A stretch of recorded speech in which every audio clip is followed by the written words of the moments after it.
नमस्कार, मैं हूं संजय शर्मा। आप देख रहे हैं 4 PM गुजरात। गुजरात लॉबी क्या बेबस हो गई है? चीन कुछ भी कर रहा है और गुजरात लॉबी खामोश खड़ी हुई है। चीन लगातार हस्तक्षेप कर रहा है। चीन अरुणाचल के प्रदेश में पैदा हुई एक महिला से कह रहा है कि तुम भारत का पासपोर्ट रख के क्या कर रही हो? भारत सरकार की हिम्मत नहीं हो रही। हमारी सरकार इतनी कमजोर तो कभी नहीं थी, आखिर हो क्या गया है? अभय दुबे जी से मैंने पूरी बातचीत की है। राजनीति के अलग अलग मुद्दों पे आपको बातचीत पसंद आई होगी, निश्चित पसंद आएगी। मैं लेके चलता हूं सीधा अभय दुबे जी के पास। 4 PM न्यूज नेटवर्क में स्वागत है अभय दुबे जी आपका। एक खराब खबर है और मुझे लगता है कि भारत को इस पे विरोध करना चाहिए। खबर है कि ब्रिटेन में रहने वाली भारतीय मूल की महिला है पेम बामचोंग थांगडोंग ने आरोप लगाया कि चीन के शंघाई एयरपोर्ट पर उन्हें घंटों तक रोका रखा गया। वो अरुणाचल में पैदा हुई, भारतीय पासपोर्ट ऑफ कोर्स उन्हीं का होगा। अरुणाचल हमारा अभिन्न अंग है, देश का हिस्सा है, कोई शक ही नहीं है इसमें। लेकिन चीन ने कहा कि आप अरुणाचल में पैदा हुई हो तो ये भारत का पासपोर्ट लेके क्या कर रही है? चीन तो हमारा हिस्सा है। मुझे लगता है कि वक्त आ गया है कि जब इस तरह की घटनाएं लगातार हो रही हैं कि चीन अरुणाचल पे अपना कब्जा करने वाली खबरें आती हैं। अब तो सीधा सीधा उस महिला ने आरोप लगाया है कि चीन ने कहा कि भारत का पासपोर्ट नहीं रख सकते। तो वक्त आ गया है कि अब प्रधानमंत्री जी को लाल लाल आंखें करके चीन को बता देना चाहिए कि ये जो है वो गलवान घाटी में घुसपैठ का मामला हो, अरुणाचल हो, भारत इसको सहन नहीं करेगा। ये कहना में इतनी देर क्यों लग रही है? कब तक हम चीन के राष्ट्रपति का स्वागत करते रहेंगे, झूला झुलाते रहेंगे, चाय पिलाते रहेंगे? और आज की घटना मैं आपको बता रहा हूँ, जिस तरह ये भारतीय मूल की महिला को रोका गया कि आप पासपोर्ट नहीं रख सकते, ये बहुत गंभीर घटना है देश के लिए। सरकार इस पर रिएक्ट क्यों नहीं कर रही? देखिए, चीन और उनके राष्ट्रपति शी जिनपिंग के मुकाबले मैं अपनी आंखें लाल कर सकता हूं और आप भी चाहें तो अपनी आंखें लाल कर सकते हैं। लेकिन मोदी जी की आंखें शी जिनपिंग के मुकाबले लाल नहीं होती हैं, न डोनाल्ड ट्रंप के मुकाबले लाल होती हैं। जब इन दोनों के सामने पहुंचते हैं उनकी आंखें फौरन पीली हो जाती हैं, नरेंद्र मोदी की आंखें। तो वहां पे आप कितनी भी कोशिश करें उनकी आंखें पीली ही रहेंगी। अगर लाल और पीला रंग जो है कोई एक रूपक है और उसके कुछ अर्थ होते हैं, तो उसका सीधा बात है कि जब लाल हम करते हैं तो हमारे अंदर रोष होता है और हम चुनौती दे रहे होते हैं या किसी चुनौती का सामना कर रहे होते हैं और हमारा डट के हम खड़े हुए हैं। जब हमारी आंखें पीली होती हैं, इसका मतलब है कि हम एक तरह की कमजोरी के शिकार हैं और हम घुटने टेकने पर घुटने टेकने के लिए तैयार हैं। हमारी आंखें झुकी हुई हैं, हमारी आंखें स्वस्थ नहीं है, हमारे अंदर जोश नहीं है, हिम्मत नहीं है। तो चीन और अमेरिका के मुकाबले भारत और नरेंद्र मोदी की यही हालत होती है। देखिए, भारत में पूरे मीडिया के ऊपर नरेंद्र मोदी ने मीडिया को अपने शिकंजे में रख रखा है और एक एक व्यक्ति को जो उनकी आलोचना कर सकता था, उन सबको उनके पदों से और नौकरियों से छांट छांट के हटा दिया गया है।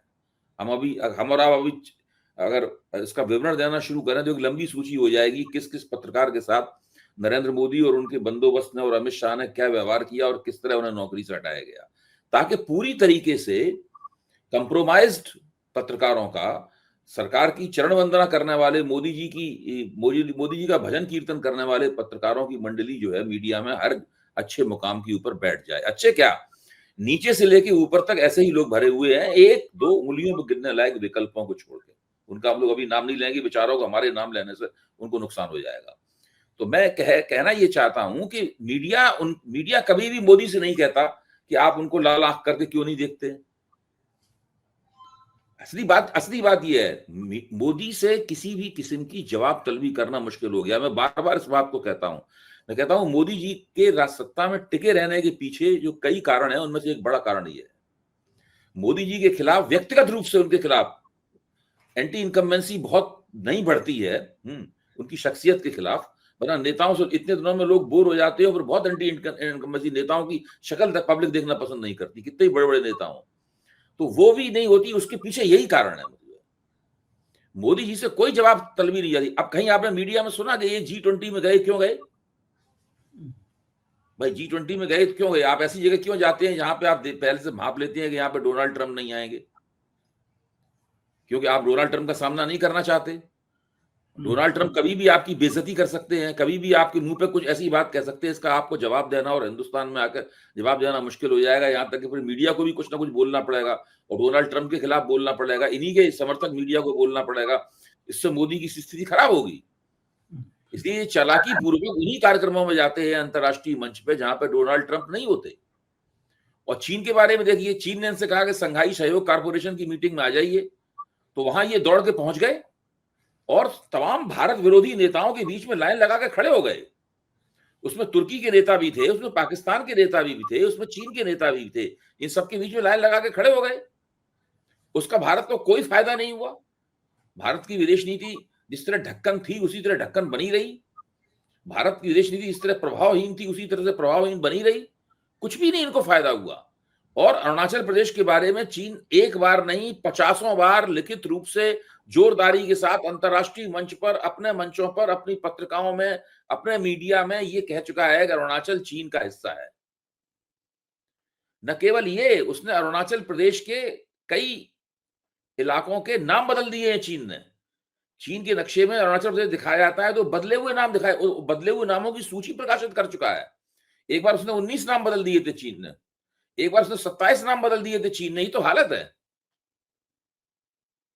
तो जब आप ये कर रहे, जब चीन ये कर रहा है तो इनके पास तो उसका जवाब देने लायक कोई क्षमता ही नहीं है। इनकी तो पूरी दादागिरी, पूरी नक्शेबाजी और पूरी ताकत पाकिस्तान के मुकाबले निकलती है। पाकिस्तान के मुकाबले चूकते रहते हैं। अब तो वो भी नहीं निकलेगी। नहीं, अब तो वो भी नहीं। अब तब पाकिस्तान के मुकाबले कुछ कुछ बोल सकते हैं, बोलते रहते हैं पाकिस्तान के खिलाफ, जिसको अंग्रेजी में बेलिजरेंस कहते हैं, मतलब आक्रामक रवैया कहते हैं। वो पाकिस्तान के खिलाफ दिखाते रहते हैं। बाकी कहीं किसी खिलाफ उन्होंने कभी कोई आक्रामक रवैया दिखाया है? कुछ नहीं किया। ये स्थिति तो बड़ी अजीब सी है, देश की साख पर सवाल करने वाली है। और रक्षा मंत्री कह रहे हैं कि सिंध के भारत का हिस्सा होना चाहिए। कांग्रेस के राशिद अरवी ने कहा सिंध क्या पूरा पाकिस्तान हिस्सा होना चाहिए। ये जो बयान होते हैं ना, सिंध हिस्सा होना चाहिए, पीओके हिस्सा होना चाहिए, हमेशा पार्लियामेंट में खड़े होकर कहते हैं जान दे देंगे पीओके के लिए। जो पीओके लेने की बारी आ जाती है, ऑपरेशन सिंदूर चलता है। मेरा तो सवाल ये है कि चाहिए किससे? आप कह रहे हैं चाहिए। हम और आप जाएं, राइफल लेके कलम रख दें और टीवी बंद कर, अपना सोशल मीडिया प्लेटफॉर्म बंद कर दें और राइफल लेके चलें पाक ऑक्युपाइड कश्मीर में कब्जा करने के लिए, कि संजय कुमार और अभय कुमार, संजय शर्मा और अभय कुमार दुबे और कुछ दूसरे पत्रकार जो हैं, वो अपनी अपनी बंदूकें, पिस्तौलें और राइफलें लेकर पीओके पे कब्जा करने के लिए जा रहे हैं। भाई, अगर आपको पीओके पे कब्जा करना है तो आप कुछ कीजिए ना। आप तो कुछ भी नहीं कर रहे पीओके पे कब्जा करने के लिए, सिवा मुंह चला रहे। और मुंह चलाने में तो कुछ लगता नहीं है। ये कोई कॉमिक स्ट्रिप थोड़ी ना, मुंह ऐसे करेंगे, मुंह से गोलियां निकलने लगेंगी। ऐसे करेंगे फू फू फू और दन दन दन गोले निकलने लगेंगे। ज्यादा बड़ा मुंह खोल दिया तो ज्यादा बड़ा गोला निकलने लगेगा। तो ये जो बच्चों की फिल्में आती हैं, ये उस प्रकार के काम है। अब ये कितनी हास्यास्पद बात है। हम पीओके पे कब्जा कर लेंगे, सिंध भी हमारा है, वो भी कर। भाई, राष्ट्रीय स्वयंसेवक संघ तो अखंड भारत का पैरोकार है। वो जम्बू द्वीप, ये सब वगैरह इन शब्दों का इस्तेमाल करता है। अखंड भारत का पैरोकार। राष्ट्रीय स्वयंसेवक संघ का जो नक्शा है उसमें अफगानिस्तान भी आता है, उसमें बर्मा भी है, सब आता है उसमें हिंदुस्तान के अंदर। केवल पाकिस्तान नहीं, इन देशों के तो नाम ये लोग लेते नहीं क्योंकि वो राजनीतिक रूप से पॉलिटिकली इनकरेक्ट है इनके नाम लेना। लेकिन एक जमाना था राष्ट्रीय स्वयंसेवक संघ जिस अखंड भारत की कल्पना अपने स्वयंसेवकों के सामने शाखा में, जब वो लाठी चलाने के बाद में मंडल में बैठते हैं, शाखा में ये होता है कि पहले आपको तो निजी तौर पर तजुर्बा भी होगा, तो वो आप विद्यार्थी परिषद में रहे हैं, मतलब पहले जब कबड्डी खेल रहे हैं और लाठी वाठी चलाने और खो खो करने के बाद में फिर वो मंडल में बैठते हैं, वहां उन्हें विचारधारात्मक शिक्षा दी जाती है, फिर बौद्धिक होता है। वहां किसी वरिष्ठ व्यक्ति का, मुख्य शिक्षक हो तो मुख्य शिक्षक, स्थानीय प्रचारक है तो स्थानीय प्रचारक, उसका बौद्धिक होता है। और फिर गाना गाया जाता है देशभक्ति का, रक्त शिराओं में राणा का रह रहे आज हिलोरें लेता, मातृभूमि का कण कण तृण तृण मुझको आज निमंत्रण देता। मतलब इस प्रकार के गीत होते हैं। मतलब तो वहां पे बताते हैं अखंड भारत की इनकी परिकल्पना क्या है।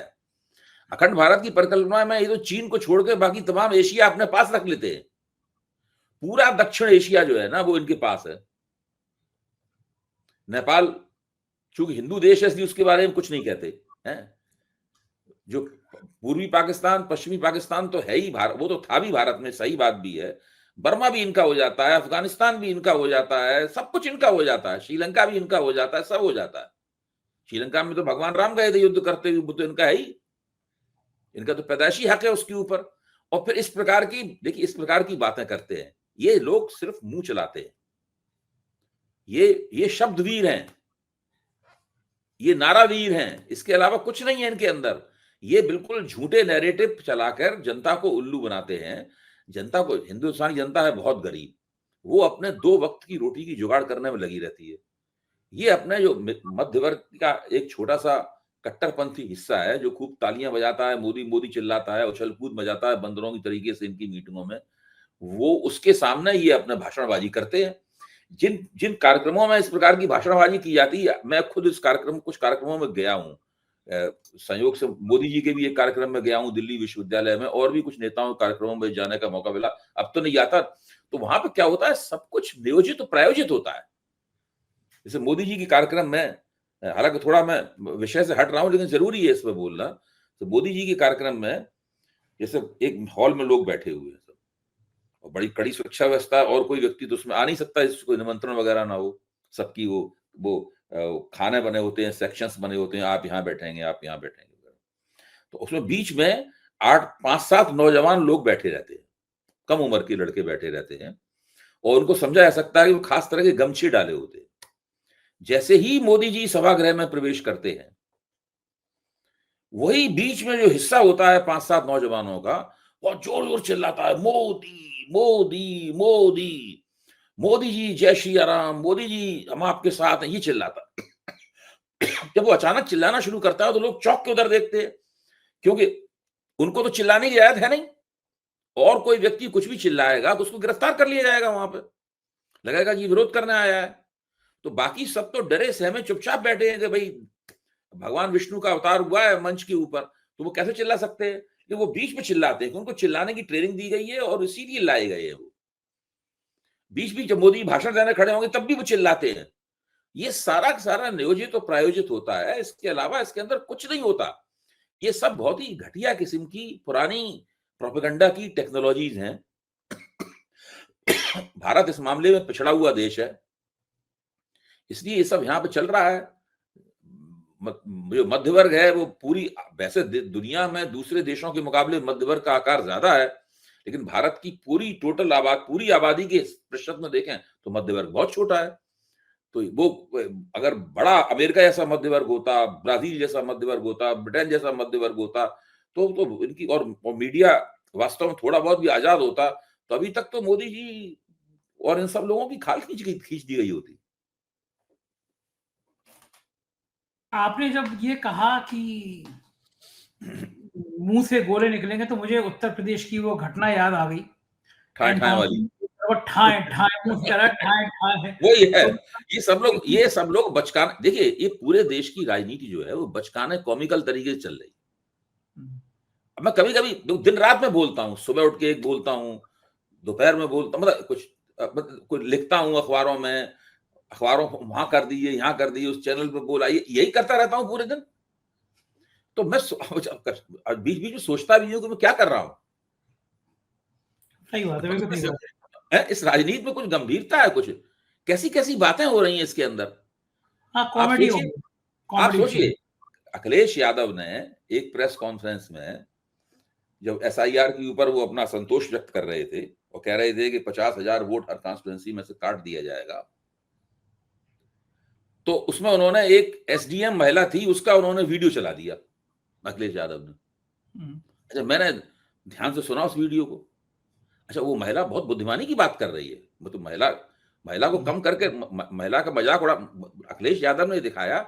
यानी उत्तर प्रदेश जैसे विशाल प्रांत में 18 जिले ऐसे हैं जहां पर 2003 की जो मतदाता सूची है वो उपलब्ध ही नहीं है, वो नेट पर उपलब्ध ही नहीं होती है। वो 2025 से 2003 के बीच में कोई सिंक्रोनाइजेशन नहीं है।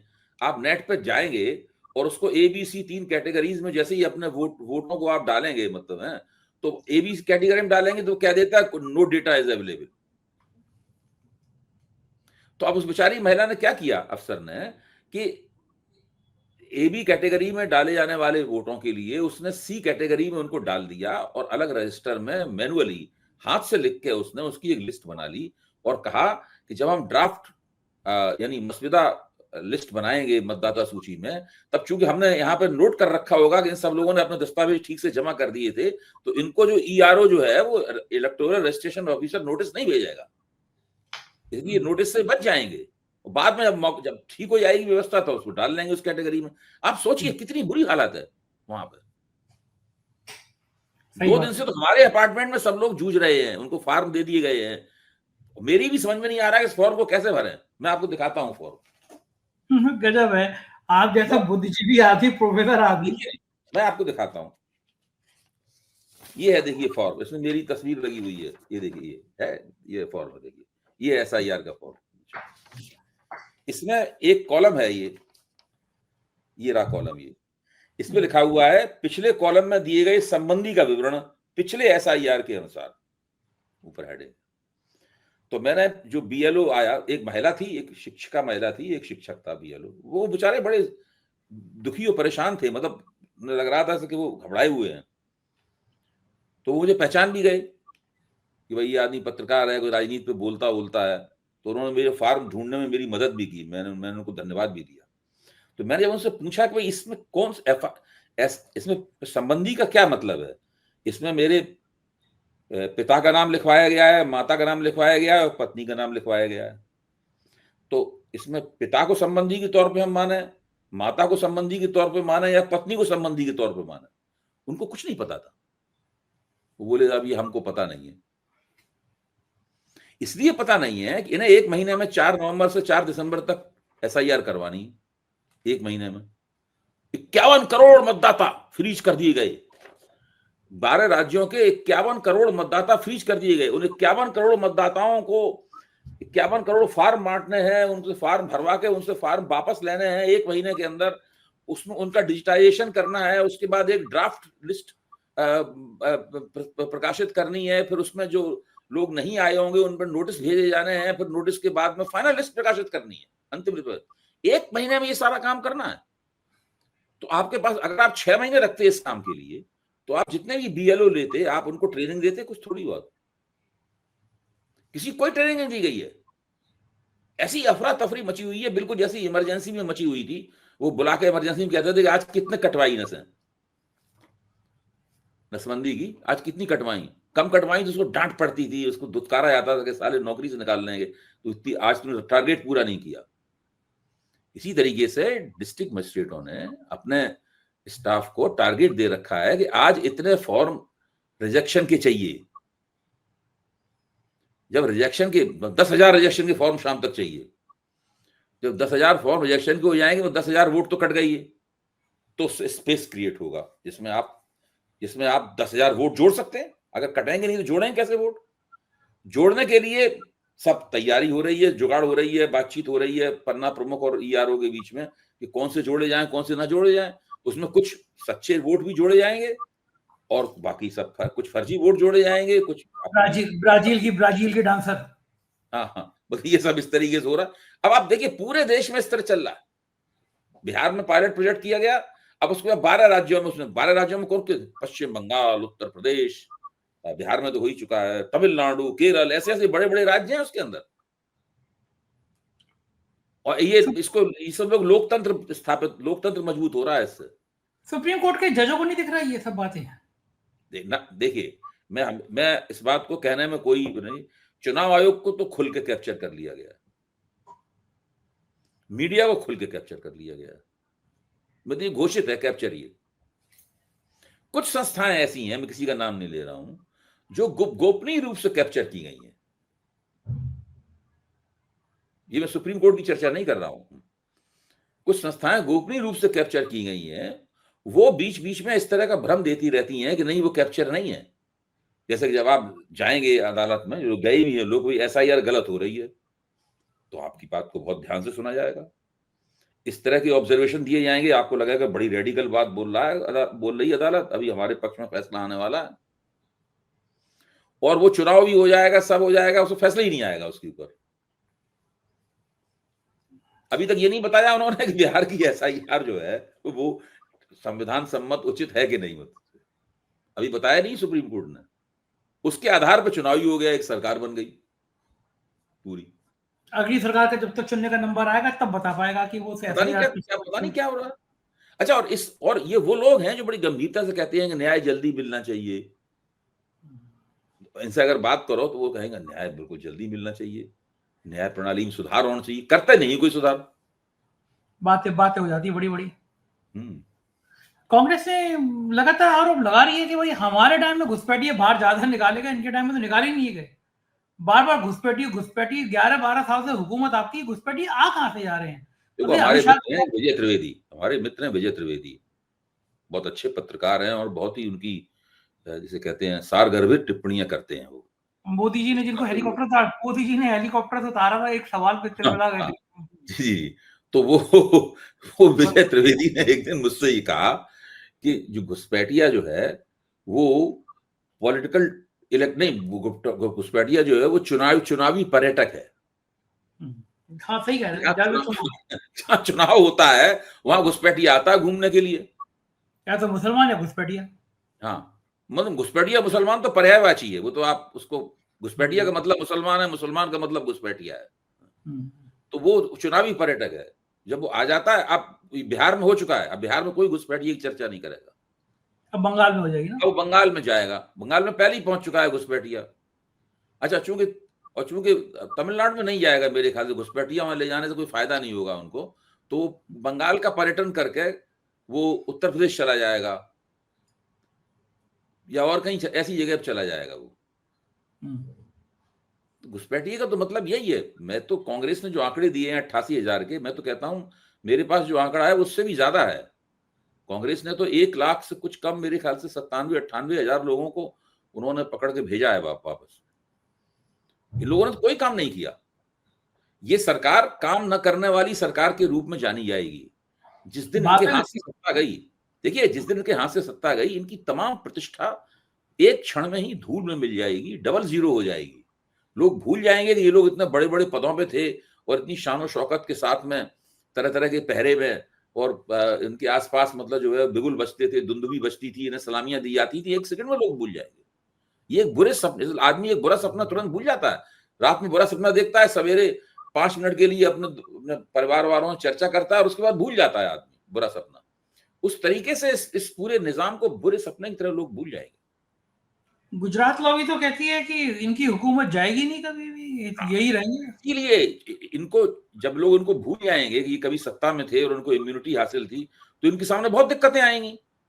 इसलिए किसी भी कीमत पर सत्ता से चिपके रहना चाहते हैं, ये सुनिश्चित करना चाहते हैं सत्ता हाथ से ना निकले। चिपके रह पाएंगे भाई? अब वो एसआईआर क्या है? एसआईआर सत्ता से चिपके रहने का ही एक उपकरण है। अपने बहुमत को, अपनी चुनावी जीत को स्थायी बनाने का हथकंडा ही तो एसआईआर है। हाँ, लेकिन मुझे लगता है जनता में रिएक्शन बहुत होने लगा, गुस्सा आने लगा लोगों को, लोग समझ में आने लगा कि ये चीज गलत है। देखिए, हम लोगों के तो शास्त्रों में और पुराणों में, सब जगह और महाकाव्यों में यही कहा गया है कि जब अति हो जाती है तो कुछ ना कुछ इंतजाम खुद ही होता है। उस अति को ठीक करने का इंतजाम खुद होता है। एक युवा पत्रकार है, उनसे जब हम लोगों की चर्चा हो रही थी, बड़े अच्छा बोलते हैं वो भी, तो हमने कहा कौन ठीक करेगा? तो उन्होंने कहा वो ऊपर वाला ठीक करेगा इसको। हाँ ठीक है, लोग यही कहते हैं। लोग यही कहते हैं। बहुत शुक्रिया अभय जी, आपने इतनी अच्छी बातचीत की। Thank you sir. ये तो अभय जी, पूरी बातचीत आपने सुनी, कैसी लगी बातचीत बताइए जरूर। 4PM गुजरात को सब्सक्राइब और ज्वाइन करिएगा। Thank you.